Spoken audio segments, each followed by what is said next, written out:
yeah, it's been a big learning curve. So from 5 years ago of the knowledge which I had 5 years ago, and I had a lot then, I've definitely gained a lot more experience and extra knowledge that I never thought I could possibly do, to be honest. And sometimes I look back and wonder how the hell I've done it. But I have. Glamping and unique holiday rentals are surging in popularity with the growing desire of customers to book holidays that deliver an experience. They are also the new business of choice for those wanting to improve their work-life balance. So how do you build a strong business like this that gives you the life you need and a great investment? I'm Sarah Riley, and I want to share what I've discovered after being immersed in this industry for over 20 years to inspire you to find out more about what's going on. Welcome, this is the business of glamping and unique holiday rentals. Kerry, thank you so much for joining me today. It's fantastic because I know that you have been talked about so much in the industry as somebody who's really prepared to share things behind the scenes that most other business owners are not. And I know from a few of the people that I've put you in contact with that they have talked about how knowledgeable you are and how generous you are with that knowledge. So it's really, really nice for you to be here. But for people who don't know you, introduce yourself and say a little bit about where you've come from and what you're doing now and what your glamping site is. Okay, so I'm Kerry Roy, and some of you may have seen me on various TV programmes of my business here in Italy and previously at Camp Couture in the UK. So I came into the industry in 2012 and I set up from scratch one of the largest at the time glamping sites in the north of England, which was Camp Couture. And from that, we did a lot of diversification into weddings, events and festivals as well, with a really good team behind me, which was key to be able to obviously develop and grow over time. Then I'm trying to think, what was it now? 2007, I was itching to sort of do something a little bit smaller and more of a intimate glamping, more of a retreat-based glamping resort. So we decided to move over and venture into Italy because at the time Italy was very, very small on the glamping side, and it still is. It's it's building up now, but obviously it's kind of where we were in the UK 10 years ago on the glamping. So from 2007, I've been busy setting up all of the first domes in the area for Italy and getting the glamping retreat started, obviously through the times of COVID and all of the upheaval that's happened over the past few years, and obviously coming into a market in a country where I had zero language skills, separated with my partner at the time, and just got on with it and got my head down and have managed to do it and made a success of it. So yeah, it's been a big learning curve. So from 5 years ago of the knowledge which I had 5 years ago, and I had a lot then, I've definitely gained a lot more experience and extra knowledge that I never thought I could possibly do, to be honest. And sometimes I look back and wonder how the hell I've done it. But I have. I've really found my passion after many years of stress in this. No, do you know what, glamping, it's a great industry to work in, and I think you either create yourself a job and a family type business in it, or you create yourself an entrepreneurial business, and I'm definitely more of an entrepreneurial spirit. So I love the creating it, I love building it up and getting the right staff in the right place to do, sometimes the job better than me. And then I like to keep sort of building the business and designing the business, the strategic side of it, and not just stay stagnant, so to speak. So, we all have our own reasons to come into business, and mine was always to do business, not just that change of lifestyle. So tell me a bit about the area where you've ended up in Italy.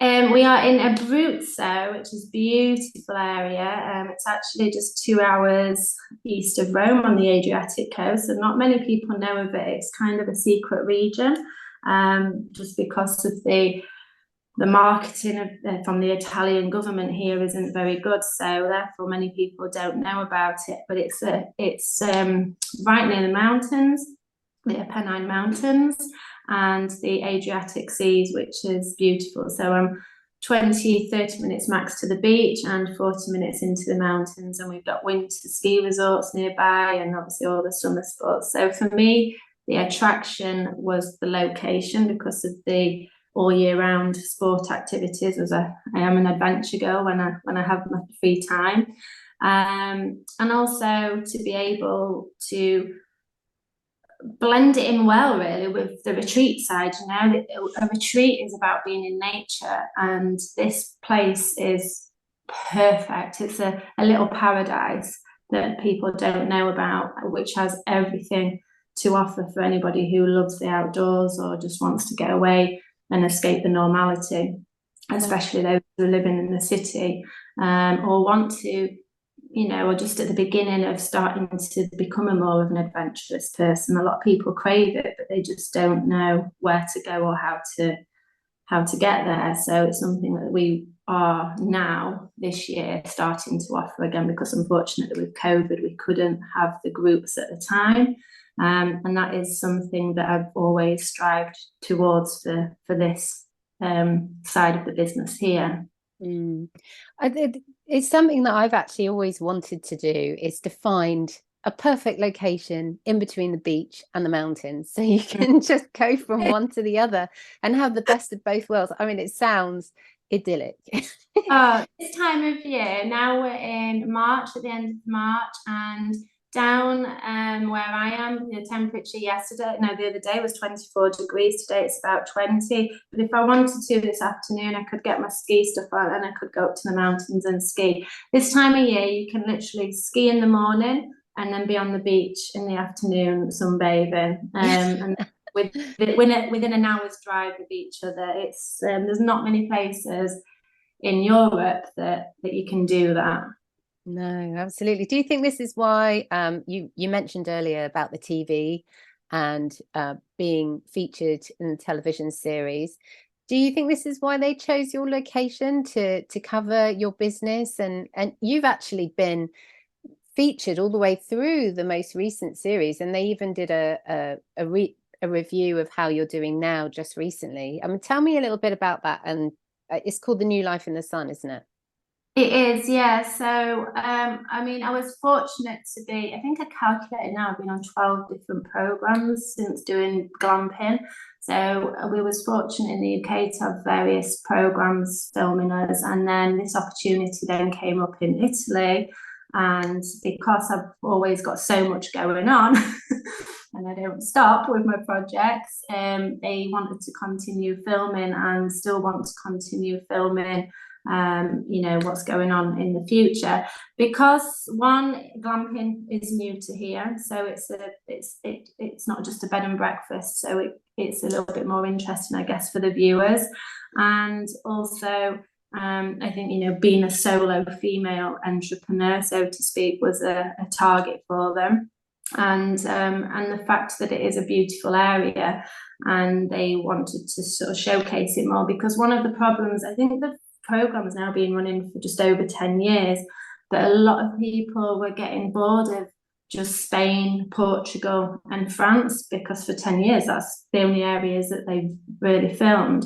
So I was lucky that at that time it was the first year that they were actually looking for new locations to sort of mix it up and spice the program up a little bit. And yeah, fortunately now I think this is coming into the 5th year. They're due back to film again this year. So it'll be 5 years now that I've managed to. So I'm the second longest, apparently, that they've filmed for. So, that's quite, it's a claim to fame if ever I've heard one. But most people wouldn't do what you've done. And so what on earth gives you that kind of motivation and confidence to push yourself forward into situations that probably, I'm sure you feel quite uncomfortable with at times. I mean, it's can't be easy having a TV camera in your face while you're operating a business. I mean, what would you say that is the thing that has sparked you and made you go forward with that?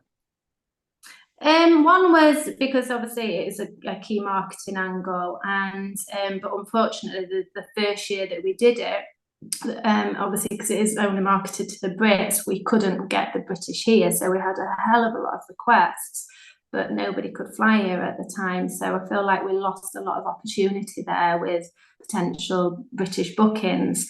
However, we have done really well with the Italian bookings.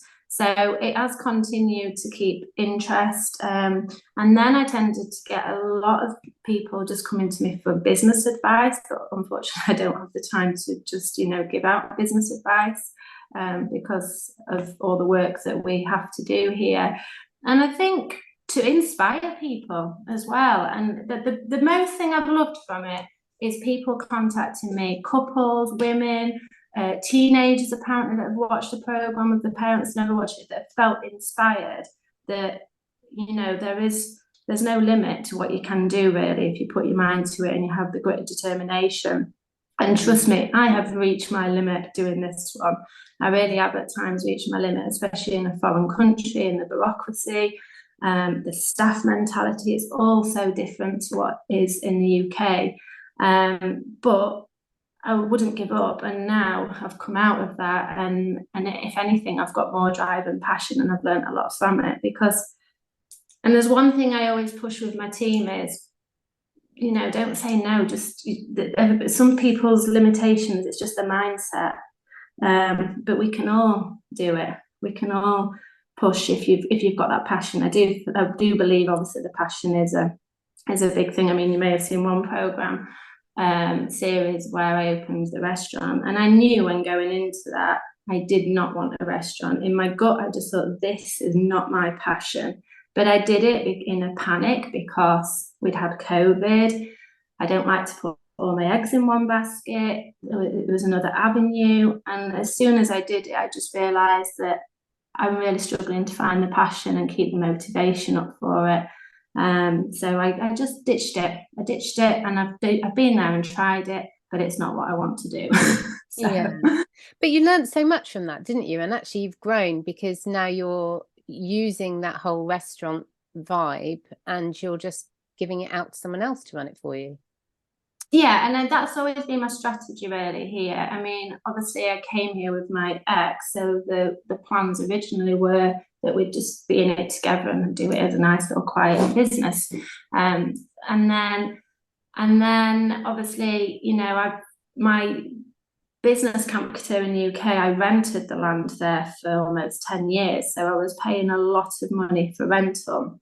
And then here, I own the property and I own the land, and it's got various divisions in it now that I can rent out. So I've created the glamping. Once my whole return on investment is returned from the glamping, I plan to then either lease out the glamping business, as it'll be limited, or sell it, and then the new owner will pay me the rental. And same with the restaurant. The chef now, we're just doing the contracts at the moment for him to now take on the restaurant side. So he'll manage that. I've not got the responsibility. Obviously, I'm there to advise and help, but it means it's another passive income for me. So what I'm doing really is setting up a business, an asset that I know I can always have a passive income from and move on to, the next project. So you're kind of valuing your time more than the turnover. Yeah, for me, because definitely. As long as because I know that maybe I'll sell the whole place one day and make a profit on it, or maybe in 20 years' time it might just become a retirement home or a holiday let. I've got a property that gives me a lot of opportunity to still always earn money and never have to go and work for somebody else again, hopefully. That's my I think my two motivations in life, I love business. I do. I studied business from a young age, so it's my passion, and it's just to make sure that I have something that's mine when you're in your 50s and your 60s, and nobody can take it away from you no matter what. And a passive income. For me now, I'm striving towards the passive income. So you're in the industry, you've been in the industry for many years, you're very much an expert, you're seen as one of the kind of original business entrepreneurs in glamping. To somebody who's coming in, who's new and who's maybe thinking about investing money and setting up a business and doing something a bit different, maybe playing on what people like yourself have been able to build up so far, but maybe introducing their own kind of unique vibe, what would you say to them about the state of the industry at the moment and where it's going and where you see it might be going in the future? I think compared to when I started out in 2012, the setup costs now is a lot more. I mean, I actually set up Camp Couture with very little, but then initially for the first year, but then I kept investing and reinvesting, and that's what I've always done. I'm always reinvesting for, a good sort of 5 years into my business, really, to make sure it gets to where I want it to be. But it's definitely a lot more expensive these days to do it. Obviously, the competition is greater, so you've got to have something special, or you've got to be in a good location. I think that's the key, because I know, especially in the UK, we had the boom more so after COVID. I mean, it was growing anyway, very much so before COVID. But then post-COVID, we had such a boom that I remember seeing some locations that I just thought, what is going through that person's mind? That is just crazy location. One was on the side of the, I think it was the M18, like the Hull to Manchester motorway. And I remember there once seeing pods right on the side of the busy motorway. Yeah. And I just thought, you've got to know. I mean, it's okay, there's glamping and some people set it up and just think, right, I'm going to get a quick buck. To be sustainable, now that the industry is so competitive, you really have to know the location, people where they need to be near restaurants, bars, other activities, walks, whatever to offer, not just accommodation. Or offer another package within that, whether it's well-being or art or crafts and creating, that you're marketing to a specialized target audience, or putting in events and only doing events and weddings, which can be a nice good income, because otherwise it could be a slow process. But again, it depends, as I said before, what kind of business people want. If they just want 1 or 2 cabins and it's a little bit of pocket money, then it's a good industry now to work in. But if they want to set up and be big and keep growing and expect to be, sort of full occupancy or at least 80%, I really think you've got to offer something special. And what I have found in the industry is, more so really here in Italy, is some of the prices that people are charging for basic interiors is quite shocking. And that's, even I look at some now and I compare and think, and why are people paying that? I mean, at least pay a little bit more for your interiors and style them up like you would in a hotel, and people will keep coming, because otherwise you're going to get a one-hit wonder guests and they won't come again. But there's still a lot of potential also, because I think, as we've read, a lot of this from post-COVID, there was 20% increase, if not more now, of people holidaying in nature in the mountains, and people are really wanting that. The generation Gen Z and the millennials, they're all about experiences over things. Therefore, they want something that's unique and Instagrammable still, or TikTok is it nowadays more. So there is definitely still room in the market, but just don't be a copycat, I think, if you want to really make it successful and sustainable. I think sometimes you don't need to be big. You can be small, but be high quality, and you can actually charge out more for your rooms and gain the same kind of income as what you could as a competitor that's double in size with that costs. I think so, and I think you're right about the research that was done quite a few years ago now. I think it was Eventbrite that did it, was around the expectations of those different millennial groups and Gen Z and everything else on what they would expect from their holidays or their vacations or when they're booking a break. And it's definitely around experience. And that's what glamping was so good at providing, an experience. And way back when glamping started as an industry, it was an experience just to go and camp in a tent that looked a bit different, that looked a bit luxurious, that you didn't actually have to take to the campsite yourself, but someone would set it up for you. And so that was considered glamping, and it was a real experience. But now that experience has shifted.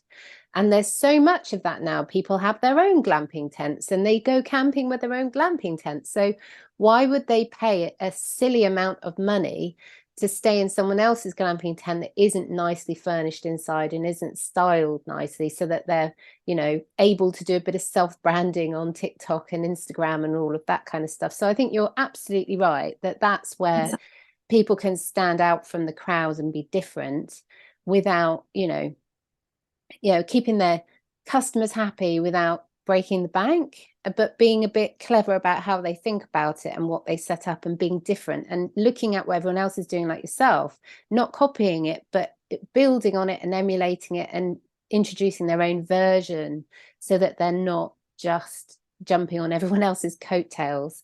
But what would you say to someone who's thinking of changing countries to set something up? Because maybe in their country it's a bit over competitive, there's not that much land, or maybe the land's very expensive. What would you say to someone who's thinking of doing what you did, which was leaving the UK, setting something up completely from scratch on your own in Italy? Gosh, there's a lot I could say. One is, do not go in it with rose-tinted glasses. Be prepared that it is going to be challenging, and it will challenge you more than you think, or it's at least more so than any business that you've done in the UK, because you're dealing with language barriers, you're dealing with a difference in culture and mentality, the bureaucracy, which is very tangled and twisted.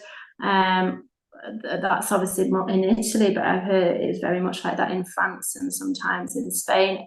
Depending on your countries, you need to make some friends. I mean, I for the first few months here, I didn't know anybody, and I just had to throw myself out there and reach out and just start to ask questions. I've got 400 olive trees. I've no idea back then what to do with the olive trees.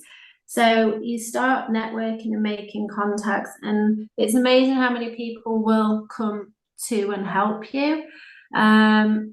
Always just make sure that you're getting the right type of contractors to work with you. A big thing that I hear amongst a lot of expats, and also I've had it myself, is contractors and builders and plumbers and all of that, they're not quick to give you a quotation before the work. They often like to give you the price after the work, and that can become obviously very, very expensive. You need to be strong, because what I found is a lot of the time I've been pushed into a direction which has been the wrong direction, because obviously I have been here before by doing Camp Couture, and I know a lot of groundworks and infrastructure, but I started to get swayed into their way of thinking, and actually ended up costing me double in work and double in time, because it wasn't right for my actual business. So stand your ground, because remember that person that you're contracting hasn't been there doing the work that you're doing, and try to learn a language. Try to learn a language. It will make it a lot easier. And definitely understand the taxes and the bureaucracy and the whole setup of a business from the administration side. I mean, I read a lot about Italy before I came, obviously with the taxes and how to try and set up a business officially here. But one thing I hadn't read until we'd moved here was about contractual laws and employment. And I have to say, if I'd have read that and understood now what I know now about taking on employers here, I probably would not have chosen this country.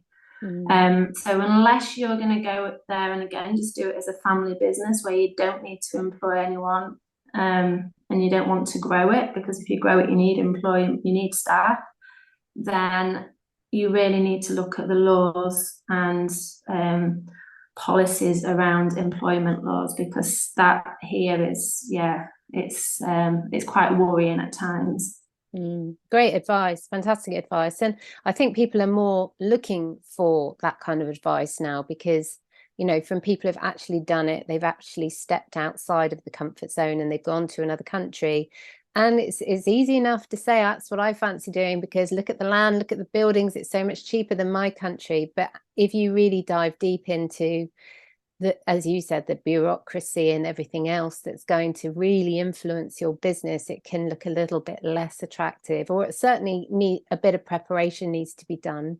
So you are somebody who loves to share advice, you're really generous with that, and you also love to network and kind of know people in the industry, move around, you know, make contacts, all that kind of really good stuff.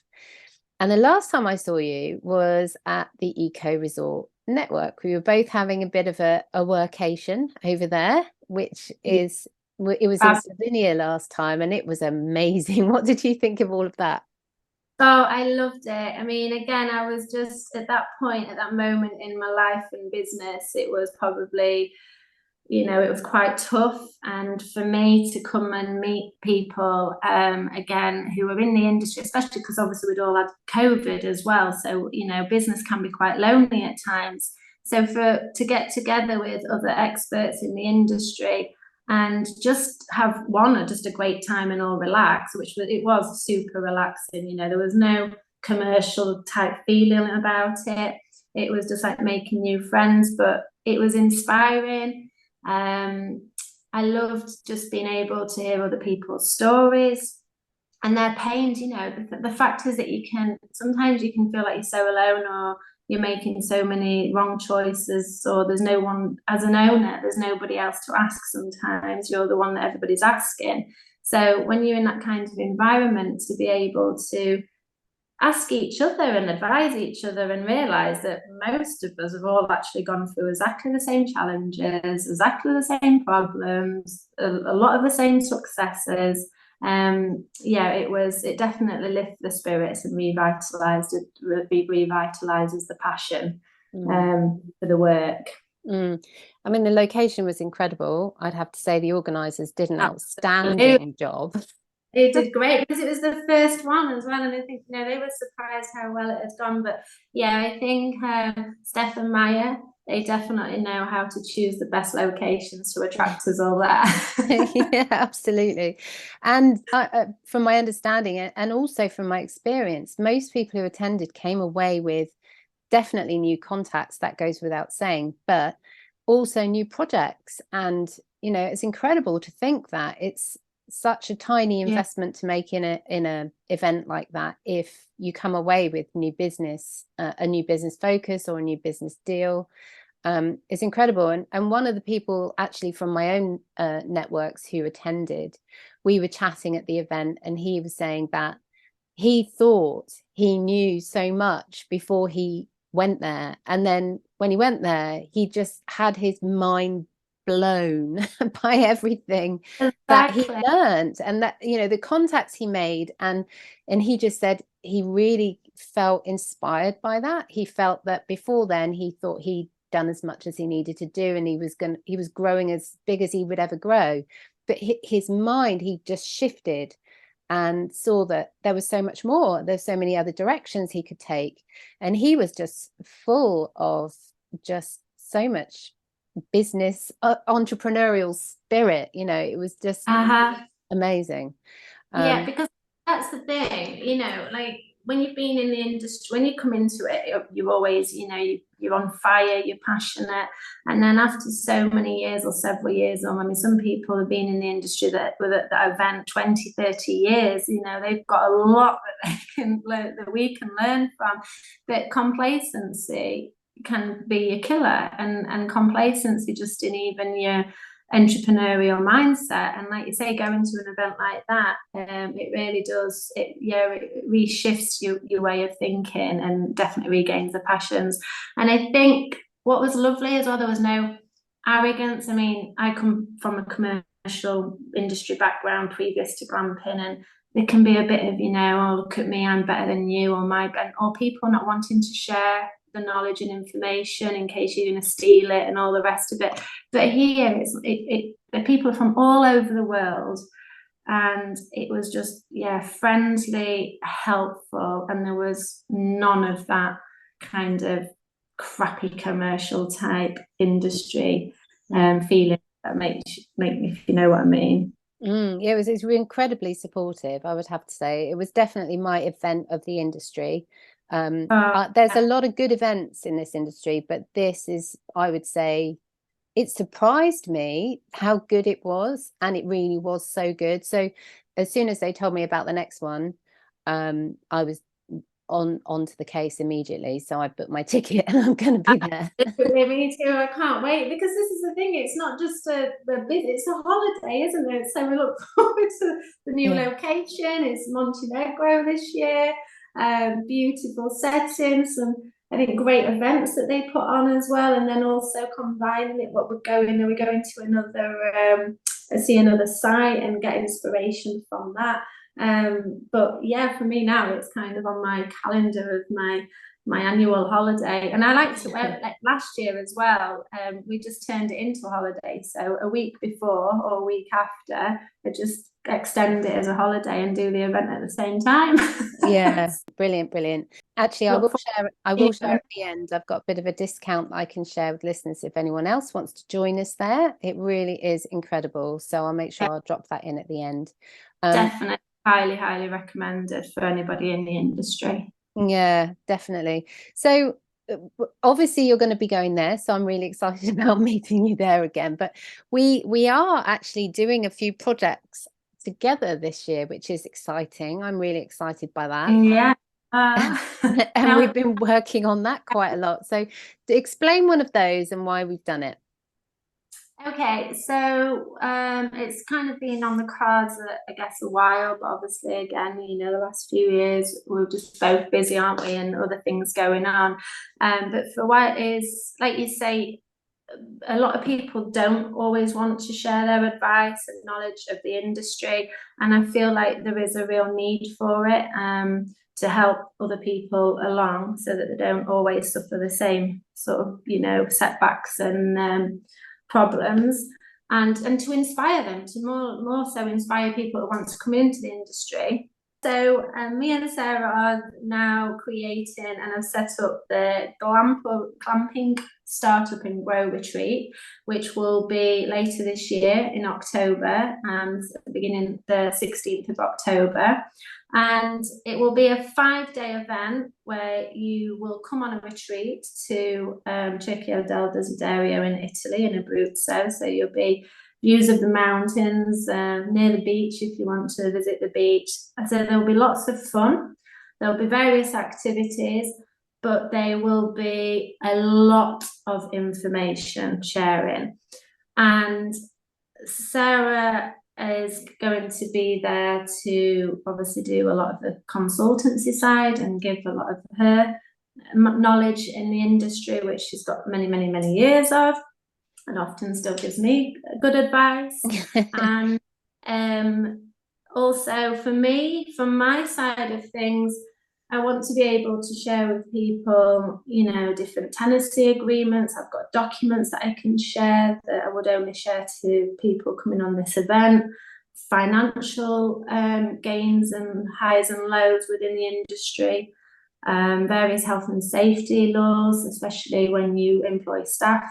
People don't realise a lot of things change when you have 5 staff and above, and how that can affect a lot of the paperwork and all of that kind of boring extra commitment that you have to do on the admin side. So I've got a lot of tools that I will distribute as well to those already in the industry, or those that are coming into the industry, which will save them a lot of time. and we're going to do some on-the-job training. So not that people that are already in the industry need training, but them saying that, as somebody who's been in the industry 12 years now myself, you never stop learning. You should never stop learning, and you should never stop taking advice. And what you do in your own business, somebody else will do different in their business. And from that, we can all just pick up little pieces to learn from each other that we can then incorporate to offer an even better service and even better, higher standards. So again, it'll be networking, it'll be meeting other people. There'll be a lot of stories to be shared, a lot of quality time and free time, but it will be very much almost like a glamping school of training and knowledge and actual tools that I've used, including tenancy contracts that I've had when I was doing the land rental, which I know I do see some people always asking how to do that legally within the industry as well. I think so, when we kind of came up with this idea and we were developing the idea, we were thinking more around the fact that both of us are asked so often, how do you do this? How do you do that? And you just can't give people the time individually to, all that information, because it just takes so much time. And I think there's so many things that people don't think about as well when they haven't got the business in front of them, or maybe they've never set up a business yet, or maybe they have one but it's early days, or maybe they've been in it for a while. But for those who are really starting at the beginning, they really don't know what they don't know until it's pointed out to them, until it's shown to them, until they kind of have that discovery. And I think we were saying that that's what we wanted most of all, was people could see an operating site, they could ask questions about, even down to the finer detail of what's the best linen, what cleans the best, what gets rid of stains, all of those things. But also, how quickly do you need to employ staff to be able to grow to this size of business that I'm thinking of? Or how do you find land to be able to do the things that I'm thinking of? And there's so much that we can talk about. And I think two things for me is, one, if people come on this retreat, they can design and request the information that they actually want to receive, which is fabulous, because between us, we've got so many years experience that we can actually deliver any request really. But also that whole workation thing, and we've talked about it previously on an episode that we've done here on the podcast about how important it is for entrepreneurs and people in business to really focus on their mental health and their mental well-being, because it can actually be really stressful to start a new business. You're second guessing yourself all the time, you're lacking in confidence and self-esteem. And actually to be able to go to a supportive group, which will continue probably to be a supportive group at the end of the retreat, it will continue, to meet in an online virtual way after that, is just incredible. And I think so many people lack that interaction with people who can support them in that way. And we've also talked about the fact that this may just be the only time we do it. So I think it's an opportunity not to be missed by somebody who's really desperate for that confidence building and knowledge building. But one thing I'm really excited about sharing, because not only do we have horse riding and massage and all kinds of other amazing things, I'm really excited to share my stress and anxiety busting toolkit that I've used. So over the years of hear that.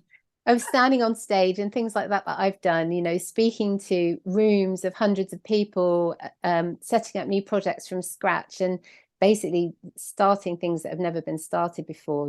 That's really anxiety and stress building. And over the years, I've managed to, build some incredible, which I think probably might make your eyes boggle, Kerry, when you find out what they are. But I want to share these with people in a setting that is, has beautiful views, is warm and, supportive, surrounded by friends, all trying to achieve the same thing. And to be able to go away, for me to share that toolkit, and for people to be able to go away with that toolkit and then use it to help them in their setup process for me will be incredibly rewarding. So that's kind of part of the thing that I want to make happen as a result of this retreat, is to give the operators, the people who are really, making it happen on the ground, the opportunity to learn from people like yourself, but also take these toolkits away to make their life easier, Absolutely. And it is all about, like you say, time. And we've had conversations about this before. Time is my biggest asset. You can't buy back time. And this kind of industry has so many variations. It is a 24/7 type business, especially one in the seasons that you're open, and especially those that are open all year. So to be able to be focused, less distracted, and be able to have these tools given that is going to just save them time, and that they don't have to go out there and try and hunt for it or find out what's right themselves. They can literally copy it and stick their own logo on. It's priceless, really, to have that. And again, we came into it when the industry was quite new, so we've had to set up systems. I was surprised how many systems I had, especially at Camp Couture.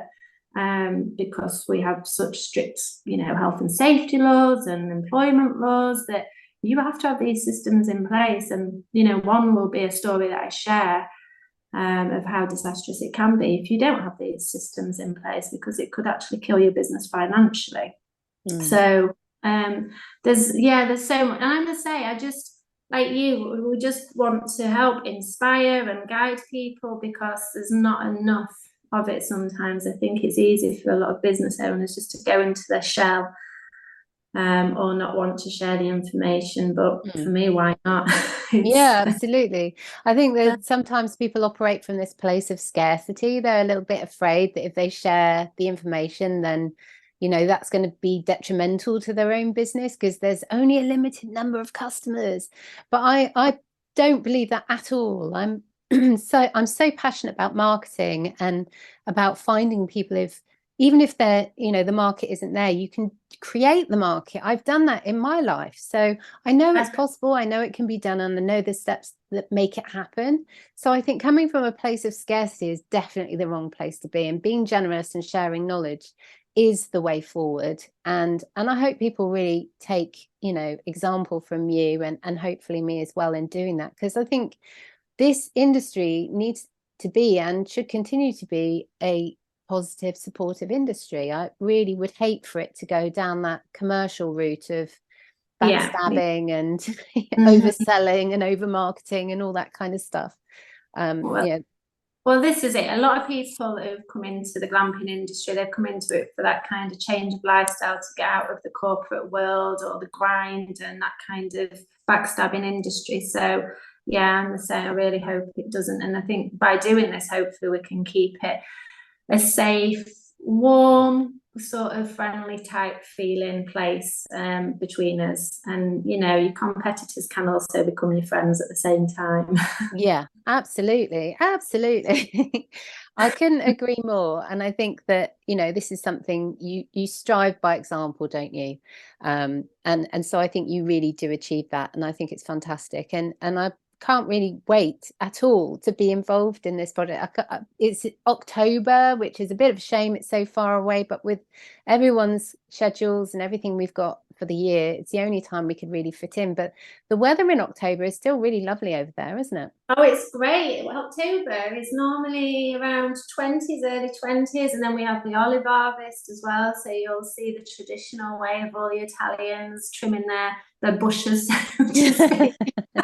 around the area and having their Italian lunches and breakfast liqueurs. So I might hopefully I can throw in a little surprise, and we'll go off and not only do wine tasting, but we'll go to one of the local olive production places to show people how the olive oil is actually made as well. And I think we do have another little surprise by a very special guest, which we can announce at a later date during the course of the process as well. And I definitely think that it might be worth mentioning that there might be a TV crew around. Is that worth mentioning? Yes, they do work. So New Life in the Sun, they do want to film it as well. So if people are happy to be filmed, then then obviously people don't need to worry. The camera won't be in their face. You won't even realise they're there. They'll be in the background. But anybody who does want to join and book onto the course, who doesn't want to be filmed, they can opt out of it and sign a consent form, and the film crew will make sure that they're not in any of the series. So just because you book it doesn't mean you have to. So anybody that's camera shy, do not worry. You don't have to be on camera. I think it's worth mentioning, but also it's worth mentioning that if you are starting to set up your own business, you've really got to get used to standing in front of a camera or near a camera or being part of this whole TV process, because some of the businesses that have launched the quickest and had the most success have been the ones that have been working with the relevant lifestyle kind of TV programs at the moment that we're finding around the world that everyone's really interested in. So, you know, what better time to do it is when you're at a retreat, you're really relaxed and you're gaining knowledge, but you're also getting a little bit of media training in how it's all done and seeing behind the scenes. And then you've also got some fantastic social media content to share. Exactly. This is it. If you're using it on your social media, it's always a good share. So yeah, people love it, don't they? They want to know what it is and then watch it as well to see if they can spot you in the audience. So if anybody is interested in joining Kerry and myself at our retreat, you just need to go over and have a look at inspiredcourses.com/Italy. And that will give you a complete rundown of everything that you'll get at the retreat, including all the activities, but also the glamping business knowledge and training that will be happening at the same time. We'd love you to join us. That goes without saying. I think it's going to be a really special period of time. And I cannot wait to visit your area, especially as I know that it means it's going to be a bit of, well, because I'm based in the UK, for me, it's going to be autumn sunshine and a little bit of a top up of the old tan, which for me is quite exciting.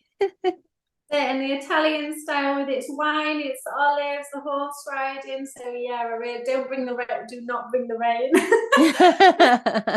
I'll do my best. Please do not bring the rain with you. I will have a word with the rain gods and I will tell them that they're not welcome just for that week.